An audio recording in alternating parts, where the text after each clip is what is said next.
ನಮಸ್ಕಾರ. ಭಾರತದಲ್ಲಿ ಒಂದು ಚಹಾ ಬಿಸ್ನೆಸ್ ಶುರು ಮಾಡೋ ಆಲೋಚನೆ ಇದ್ರೆ ಅದಕ್ಕೊಂದು ಸ್ಪಷ್ಟ ದಾರಿ ಬೇಕಲ್ವಾ?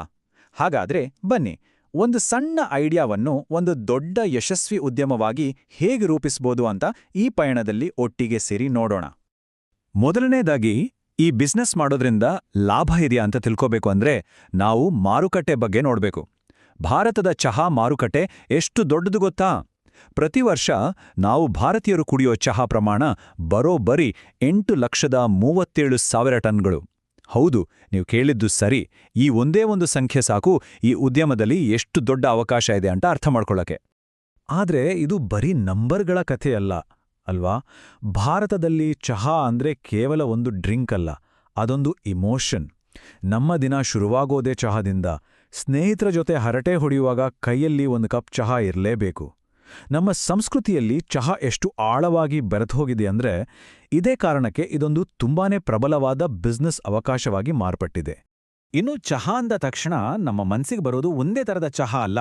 ನೋಡಿಲಿ, ಕಾಶ್ಮೀರದ ಪಿಂಕ್ ಚಹಾದಿಂದ ಹಿಡಿದು ಎಸ್ಪ್ರೆಸೋ ಶಾಟ್ ಹಾಕಿರೋ ಡರ್ಟಿ ಚಹಾ, ಹಾಲೇ ಇಲ್ಲದ ಸುಲೈಮಾನೆ ಚಹಾ, ಮುಂಬೈನ ಫೇಮಸ್ ಕಟಿಂಗ್ ಚಹಾ, ಅಬ್ಬಬ್ಬಾ, ಲಿಸ್ಟ್ ದೊಡ್ಡದಿದೆ. ಅಂದ್ರೆ ಇಲ್ಲಿ ಹೊಸತನಕ್ಕೆ, ಕ್ರಿಯೇಟಿವಿಟಿಗೆ ಯಾವುದೇ ಕೊರತೆ ಇಲ್ಲ. ಪ್ರತಿಯೊಂದು ಭಾಗಕ್ಕೂ ತನ್ನದೇ ಆದ ಸ್ಪೆಷಾಲಿಟಿ ಇದೆ. ಸರಿ, ಚಹಾ ಬಿಸ್ನೆಸ್ ಶುರು ಮಾಡೋದು ಅಂತ ನಿರ್ಧಾರ ಮಾಡಿದ್ಮೇಲೆ ಮುಂದೆ ಬರೋ ಮೊದಲನೇ ಮತ್ತು ಅತಿ ಮುಖ್ಯವಾದ ಪ್ರಶ್ನೆ ಏನು ಅಂದ್ರೆ, ಯಾವ ರೀತಿ ಬಿಸ್ನೆಸ್ ಮಾಡೋದು? ಅಂದ್ರೆ ಯಾವ ಬಿಸ್ನೆಸ್ ಮಾಡೆಲ್ನೇ ಆಯ್ಕೆ ಮಾಡ್ಕೋಬೇಕು? ಇಲ್ಲಿ ಪ್ರಮುಖವಾಗಿ 3 ದಾರಿಗಳಿವೆ. ಮೊದಲನೇದು ಒಂದು ಸಣ್ಣ ಚಹಾ ಸ್ಟಾಲ್, ಕಡಿಮೆ ಬಂಡವಾಳದಲ್ಲಿ ಶುರು ಮಾಡಬಹುದು. ಎರಡನೇದು ಒಂದು ದೊಡ್ಡ ಟೀ ಕೆಫೆ ಅಥವಾ ಯಾವುದಾದ್ರೂ ದೊಡ್ಡ ಬ್ರ್ಯಾಂಡ್ನ ಫ್ರಾಂಚೈಸ್ ತಗೊಳ್ಳೋದು. ಇದರಲ್ಲಿ ಒಂದು ಬ್ರ್ಯಾಂಡ್ ಅನುಭವವನ್ನು ಕೊಡಬಹುದು. ಮೂರನೇ ಆಯ್ಕೆ ಪ್ಯಾಕೇಜ್ಡ್ ಚಹಾ, ಅಂದ್ರೆ ನಿಮ್ಮದೇ ಬ್ರ್ಯಾಂಡ್ ಚಹಾ ಪುಡಿಯನ್ನು ತಯಾರಿಸಿ ಆನ್ಲೈನಲ್ಲಿ ಅಥವಾ ಅಂಗಡಿಗಳಲ್ಲಿ ಮಾರಾಟ ಮಾಡೋದು. ನೋಡಿ, ಪ್ರತಿಯೊಂದರಲ್ಲೂ ಹೂಡಿಕೆ ಬೇರೆ, ಅದರಿಂದ ಬರುವ ಆದಾಯವೂ ಬೇರೆ. ಈ 3 ಆಯ್ಕೆಗಳಲ್ಲಿ ಫ್ರಾಂಚೈಸ್ ಮಾಡೆಲ್ ಇದೆಯಲ್ಲ, ಅದು ಇತ್ತೀಚೆಗೆ ತುಂಬಾನೇ ಫೇಮಸ್ ಆಗ್ತಿದೆ. ಹಾಗಾದ್ರೆ ಈ ಫ್ರಾಂಚೈಸ್ ಸಿಸ್ಟಮ್ ಹೇಗೆ ಕೆಲಸ ಮಾಡುತ್ತೆ ಅಂತ ಅರ್ಥ ಮಾಡ್ಕೊಡಕ್ಕೆ ಬನ್ನಿ ಒಂದು ರಿಯಲ್ ಲೈಫ್ ಎಕ್ಸಾಂಪಲ್ ನೋಡೋಣ. ಚಾಯಿ ಸುಟ್ಟಾ ಬಾರ್, ಈ ಹೆಸರನ್ನ ಎಲ್ಲೋ ಕೇಳಿದಾಗೆ ಇದೆ ಅಲ್ವಾ? 2016ರಲ್ಲಿ 3 ಫ್ರೆಂಡ್ಸ್ ಸೇರ್ಕೊಂಡು ಇಂದೋರ್ನಲ್ಲಿ ಶುರು ಮಾಡಿದ ಒಂದು ಸಣ್ಣ ಅಂಗಡಿ ಇದು. ಆದರೆ ಕೇವಲ 2 ವರ್ಷಗಳಲ್ಲಿ ಫ್ರಾಂಚೈಸ್ ಕೊಡಕ್ಕೆ ಶುರು ಮಾಡಿದ್ರು. ಇವತ್ತು 25ಕ್ಕೂ ಹೆಚ್ಚು ನಗರಗಳಲ್ಲಿ 60ಕ್ಕೂ ಹೆಚ್ಚು ಸ್ಟೋರ್ಗಳಿವೆ. ಇದೇ ನೋಡಿ ಫ್ರಾಂಚೈಸ್ ಮಾಡೆಲ್ನ ಪವರ್. ಹಾಗಾದ್ರೆ ಅವರ ಸಕ್ಸೆಸ್ ಹಿಂದಿನ ಸೀಕ್ರೆಟ್ ಏನು? ನೋಡಿ, 3 ಸಿಂಪಲ್ ಪಾಯಿಂಟ್ಸ್.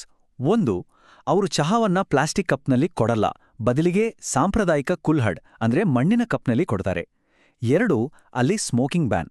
ಇದರಿಂದ ಹುಡುಗ-ಹುಡುಗಿಯರು ಎಲ್ಲರೂ ಬರ್ಬೋದಾದಂಥ ಒಂದು ಫ್ರೆಂಡ್ಲಿ ವಾತಾವರಣ ಸೃಷ್ಟಿಯಾಯಿತು. ಮತ್ತು 3, ವೆರೈಟಿ. ಮಸಾಲ ಚಹಾದಿಂದ ಹಿಡಿದು ಚಾಕ್ಲೇಟ್ ಚಹಾವರೆಗೆ ಎಲ್ಲ ಥರದ ಆಯ್ಕೆಗಳನ್ನ ಕೊಟ್ರು. ಇದೇ 3 ಅಂಶಗಳು ಅವರನ್ನ ಬೇರೆಯವರಿಂದ ಏಕ್ದಮ್ ವಿಭಿನ್ನವಾಗಿ ನಿಲ್ಲಿಸಿದ್ದು. ಹಾಗಾದ್ರೆ ಇಂತಹ ಒಂದು ಸಕ್ಸಸ್ಫುಲ್ ಬ್ರ್ಯಾಂಡ್ ಜೊತೆ ಕೈಜೋಡಿಸಬೇಕು ಅಂದ್ರೆ ಎಷ್ಟು ಖರ್ಚಾಗ್ಬೋದು? ಬರೀ ಫ್ರಾಂಚೈಸ್ ಫೀಸ್ ಅಂತಾನೆ 6 ಲಕ್ಷ ರೂಪಾಯಿ ಆಗುತ್ತೆ. ಆದ್ರೆ ಅಷ್ಟೇ ಅಲ್ಲ, ಆ ಫ್ರಾಂಚೈಸ್ ಫೀಸ್ ಜೊತೆಗೆ ಅಂಗಡಿಯ ಸೆಟಪ್, ಬೇಕಾದ ಸಲಕರಣೆಗಳು ಎಲ್ಲವನ್ನೂ ಸೇರಿಸ್ರೆ ಒಂದು ಚಾಯ್ ಸುಟ್ಟಾ ಬಾರ್ ಔಟ್ಲೆಟ್ ತೆರೆಯೋಕೆ ಸರಿಸುಮಾರು 15 ಲಕ್ಷ ರೂಪಾಯಿ ಬಂಡವಾಳ ಬೇಕಾಗುತ್ತೆ. ಸರಿ, ಇಷ್ಟು ದುಡ್ಡು ಹಾಕಿದ ಮೇಲೆ ರಿಟರ್ನ್ಸ್ ಹೇಗೆ? ಹೂಡಿಕೆಯ ಮೇಲಿನ ಲಾಭ ಅಂದ್ರೆ ROI ಸರಾಸರಿ 108% ಇದೆ. ಇದರರ್ಥ ಹಾಕಿದ ಬಂಡವಾಳ ಸುಮಾರು 1.5 ವರ್ಷದಲ್ಲೇ ವಾಪಸ್ ಬರ್ಬೋದು. ಅಷ್ಟೇ ಅಲ್ಲ, ಪ್ರಾಫಿಟ್ ಮಾರ್ಜಿನ್ ಕೂಡ 35ರಿಂದ 40% ಇರುತ್ತೆ. ಇದು ನಿಜಕ್ಕೂ ಒಳ್ಳೆ ನಂಬರ್. ಓಕೆ, ಕನ್ಸು, ಲಾಭ, ಸಕ್ಸಸ್ ಸ್ಟೋರಿ ಎಲ್ಲ ಕೇಳೋಕೆ ತುಂಬಾ ಚೆನ್ನಾಗಿರುತ್ತೆ. ಆದ್ರೆ ಈಗೊಂದು ರಿಯಾಲಿಟಿ ಚೆಕ್ ಮಾಡೋಣ. ಯಾಕಂದ್ರೆ ಯಾವುದೇ ಬಿಸ್ನೆಸ್ ಮಾಡಬೇಕಾದ್ರೆ ಅದರಲ್ಲಿರೋ ಸವಾಲುಗಳು, ನಿಯಮಗಳ ಬಗ್ಗೆನೂ ಸ್ಪಷ್ಟವಾಗಿ ತಿಳ್ಕೊಂಡಿರ್ಬೇಕು ಅಲ್ವಾ? ಫ್ರಾಂಚೈಸ್ ಫೀಸ್, ಅಂಗಡಿ ಬಾಡಿಗೆ ಇವುಗಳಷ್ಟೇ ಅಲ್ಲದೆ ಇನ್ನು ಕೆಲವು ಹಿಡನ್ ಕಾಸ್ಟ್ಸ್ ಅಂದ್ರೆ ಕಣ್ಣಿಗೆ ಕಾಣಿಸದ ಖರ್ಚುಗಳು ಮತ್ತೆ ನಿಯಮಗಳು ಇರ್ತವೆ. ಹಾಗಾದ್ರೆ ಅವು ಯಾವುವು? ನೋಡೋಣ ಬನ್ನಿ. ಈ ಚಿತ್ರ ನೋಡಿದ್ರೆ ಗೊತ್ತಾಗುತ್ತೆ, ಬಿಸ್ನೆಸ್ನ ನಿಯಮಗಳು, ಕಾನೂನುಗಳು ಒಂಥರ ಜಟಿಲವಾದ ಜಾಲದ ಹಾಗೆ ಇರಬಹುದು. ಲೈಸೆನ್ಸ್, ಟ್ಯಾಕ್ಸ್, ರಿಜಿಸ್ಟ್ರೇಷನ್ ಅಂತ ಕೇಳಿದ ತಕ್ಷಣ ತಲೆ ಗಿರ್ರನ್ನುತ್ತೆ. ಆದ್ರೆ ಗಾಬರಿ ಆಗೋದು ಬೇಡ.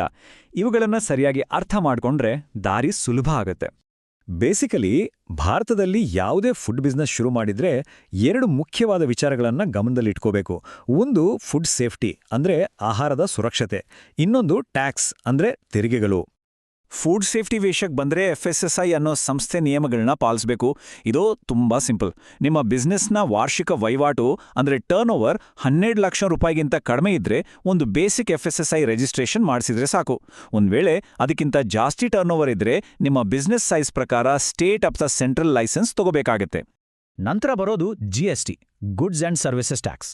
ಒಂದು ನಿರ್ದಿಷ್ಟ ವಾರ್ಷಿಕ ಆದಾಯದ ಮಿತಿಯನ್ನು ದಾಟಿದ ಮೇಲೆ ಪ್ರತಿಯೊಂದು ಬಿಸ್ನೆಸ್ ಕೂಡ ಕಡ್ಡಾಯವಾಗಿ GST ರಿಜಿಸ್ಟ್ರೇಷನ್ ಮಾಡಿಸಲೇಬೇಕು. ಹಾಗಾದ್ರೆ ಆ ಲಿಮಿಟ್ ಎಷ್ಟು? ಯಾವಾಗ GST ಕಟ್ಟಲೇಬೇಕು? ಸಾಮಾನ್ಯವಾಗಿ ವಸ್ತುಗಳನ್ನ ಮಾರಾಟ ಮಾಡೋ ಬಿಸ್ನೆಸ್ಗಳಿಗೆ ವರ್ಷದ ಟರ್ನ್ ಓವರ್ 40 ಲಕ್ಷ ರೂಪಾಯಿ ದಾಟಿದ್ರೆ GST ರಿಜಿಸ್ಟ್ರೇಷನ್ ಕಂಪಲ್ಸರಿ. ಸರಿ, ನಾವು ಇಲ್ಲಿಯವರೆಗೆ ಮಾರುಕಟ್ಟೆ ಬಗ್ಗೆ ನೋಡಿದ್ವಿ, ಬಿಸ್ನೆಸ್ ಮಾಡೆಲ್ಗಳ ಬಗ್ಗೆ ಮಾತಾಡಿದ್ವಿ, ಲಾಭ ಎಷ್ಟು ಬರ್ಬೋದು ಅಂತಾನು ನೋಡಿದ್ವಿ, ಮತ್ತೆ ಕಾನೂನುಗಳ ಬಗ್ಗೆನೂ ತಿಳ್ಕೊಂಡ್ವಿ. ಈಗ ಎಲ್ಲಕ್ಕಿಂತ ಕೊನೆಯ ಮತ್ತು ಮುಖ್ಯವಾದ ಪ್ರಶ್ನೆ. ಈ ಎಲ್ಲ ವಿಚಾರಗಳನ್ನ ತಲೆಯಲ್ಲಿಟ್ಕೊಂಡು ನೋಡಿದ್ರೆ ಚಾ ಬಿಸ್ನೆಸ್ ಮಾಡೋದು ಸರಿಯಾದ ನಿರ್ಧಾರನಾ? ಈ ಪ್ರಶ್ನೆಗೆ ಉತ್ತರ ಸಿಗಬೇಕು ಅಂದ್ರೆ ನಾವು ಇದರ ಪ್ಲಸ್ ಮತ್ತೆ ಮೈನಸ್ ಪಾಯಿಂಟ್ಸ್ ಎರಡನ್ನೂ ನೋಡಬೇಕು. ಪ್ಲಸ್ ಪಾಯಿಂಟ್ಸ್ ಏನು ಅಂದರೆ ಚಹಾಗೆ ಯಾವತ್ತೂ ಡಿಮ್ಯಾಂಡ್ ಇರುತ್ತೆ, ಪ್ರಾಫಿಟ್ ಮಾರ್ಜಿನ್ ಕೂಡ ಚೆನ್ನಾಗಿದೆ. ಮೈನಸ್ ಪಾಯಿಂಟ್ಸ್ ಅಂದರೆ ಕಾಂಪಿಟೇಷನ್ ವಿಪರೀತ ಜಾಸ್ತಿ, ಬೆಲೆ ಕಡಿಮೆ ಮಾಡಬೇಕಾದ ಒತ್ತಡ, ಮತ್ತೆ ನಾವು ಮಾತಾಡಿದ ಹಾಗೆ ಲೈಸೆನ್ಸ್, ಟ್ಯಾಕ್ಸ್ ಅಂತ ಒಂದಿಷ್ಟು ಕಾನೂನಿನ ಅಡೆತಡೆಗಳು. ಕೊನೆಯದಾಗಿ ಹೇಳೋದಾದ್ರೆ ವಿಷಯ ಇಷ್ಟೇ: ಭಾರತದಲ್ಲಿ ಚಹಾ ಮೇಲಿನ ಪ್ರೀತಿ ಯಾವತ್ತೂ ಕಡಿಮೆ ಆಗಲ್ಲ, ಅದು ಗ್ಯಾರಂಟಿ. ಆದರೆ ಇಷ್ಟೊಂದು ಜನ ಇರೋ ಈ ಮಾರುಕಟ್ಟೆಯಲ್ಲಿ ಗೆಲ್ಲಬೇಕು ಅಂದರೆ ನಿಮ್ಮ ಐಡಿಯಾ ಎಷ್ಟು ಯುನೀಕ್ ಆಗಿದೆ, ನಿಮ್ಮ ಸ್ಟ್ರಾಟಜಿ ಎಷ್ಟು ಸ್ಟ್ರಾಂಗ್ ಆಗಿದೆ ಅನ್ನೋದ್ರ ಮೇಲೆ ಎಲ್ಲವೂ ನಿಂತಿದೆ.